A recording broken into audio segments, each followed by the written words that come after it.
So I'm starting out with Victoria's Secret's Prime and Set Spray and just spraying my face with that. It's like my favorite primer in the world. And I'm also taking my next favorite primer in the world, Smashbox's Photofinish, whatever it's called, primer, and I'm using that as well. I find that these both together just do an incredible job of not only keeping the makeup on, but giving a very flawless, very amazing finish. When I wear this together, ignore my looks of frustration. I don't know what I was so annoyed at. When I wear these together, I get so many compliments on my makeup. And now I'm taking some Scotch tape, which is like the best tool a makeup artist can use. And you've all probably heard it in the beauty universe, and I'm applying this in the direction of my lash line up to the edge of my brow. Now my brows are kind of sad, so I'm fudging it a little bit, but I'm being very precise with this. You don't want it to be too high or too low, otherwise it'll throw off the entire proportion of your eye, and proportions are everything in makeup, so you want to make sure you're doing a very good job with that. Doing the same thing on the other side, make sure those are even, of course. And then I'm taking my Urban Decay Primer Potion and applying this to my lids. You don't want to use too much, but you also want to make sure that you blend it out really well, otherwise you'll get some weird pockets of shadow where it's collected and clung to the primer.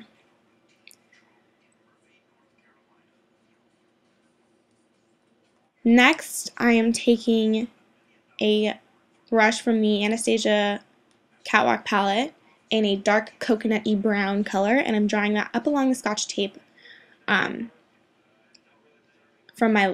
my outer corner, and then I'm taking it into my crease. So I'm going as far up as my crease, and then I'm bringing it in. Again, makeup is all about proportion, so you want to make sure that you're doing yours justice. And this look isn't really about the darkness of it, so that's why I'm kind of taking my time and going slow with it. You can always put more product on, but it's harder to take it off. So I'm doing that on the same side again, and I'm going slow with it. And you don't really have to be too precise with it. You can be a little bit messy with it because we're going to blend it out.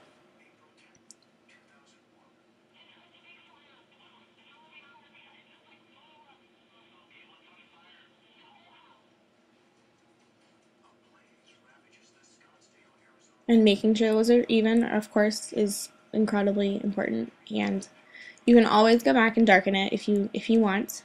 I do a couple times just because I blend that shadow out so well. So then I take a lighter coconut-y brown shade, and I'm taking a MAC 224 brush, and I'm blending it on both sides of my crease. So the side that's closest to my lash line and the side that's closest to my brows. And then again, I go back and darken it a little bit. There's a gap there, so I was fixing it. But so I'm going up and using windshield wiper motions and making my way out from the crease into the inner corner. And then I'm taking it in and I'm blending it on the side closest to my lash line. Again, I really want to make sure that I'm getting that gradient on both sides of my crease where that first dark brown color is. So I blend out and then in and then down.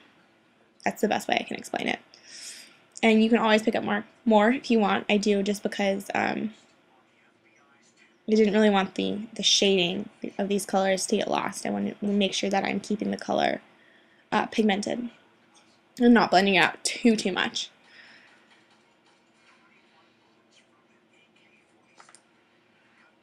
And then I go back in with that same brush and that first shade, and I actually flip the brush around, and I use the fatter shade of the Anastasia brush, and then I just darken that part up because I want to make sure that crease stays the darkest.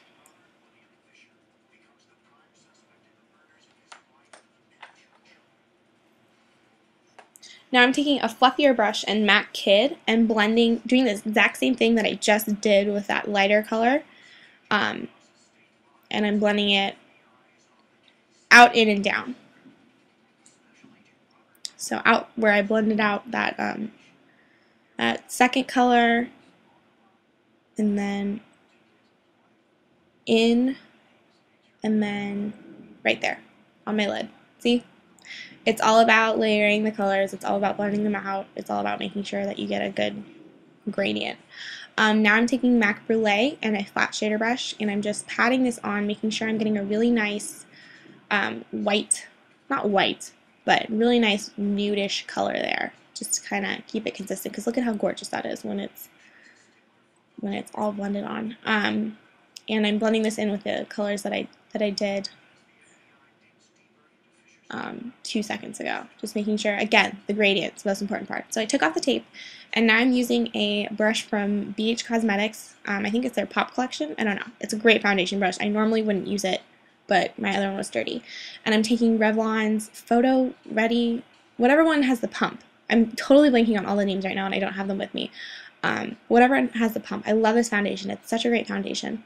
And I'm not getting too close to my eyes where the shadow is, because I'm going to go back with some concealer.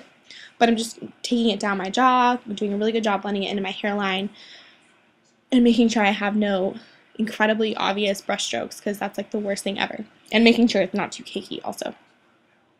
Well, not cakey at all. Now, you can't see this next part, but I'm just smoothing out the part underneath my eyes where I couldn't really get my brush, because that brush is a larger foundation brush. There's some brush strokes that were bothering me, so I was just smoothing that out before I put on the concealer. And then there was something on my eye, and I was trying to get it off. I think it was like an eyelash that was like stuck. So you can't see this, but it's not really that exciting or anything. But it's important, and that's me being weird.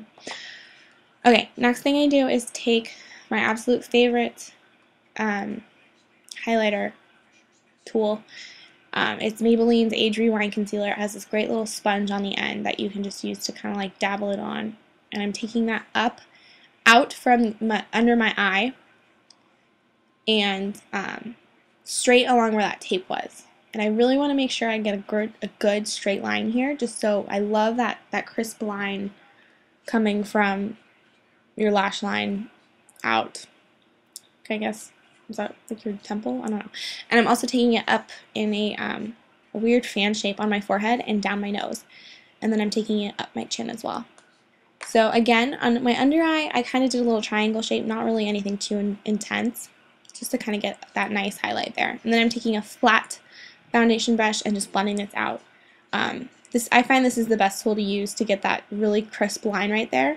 The one that I was trying to describe that I just can't seem to earlier. Because that's just my favorite part. I don't know why. I'm very strange. I'm doing this on the other side as well, making sure I don't have any harsh brush strokes. With concealer, if it's too thick, you can very easily get some unfortunate lines, and it can always cake up in the lines under your eyes if you have any. And I'm also just blending this up my nose, on my forehead, in that weird shape that I did, just to get a little light highlighting in. Doesn't have to be too much. Less is more always. And then I'm taking this on my lips, just to prep them for the lipstick that I put on later. I think it's MAC Myth. And I'm taking a translucent finishing powder. I believe it's NARS pressed powder, and Sephora's 46 foundation brush, or sorry, foundation powder, whatever it's called. Called powder brush, I think. And I'm just blending this in really well. I love this pressed powder because it's not too gritty and you don't pick up more than you need. And I love that brush just because it does such a great job of blending it in, and it's natural, so it holds on to that pigment really well.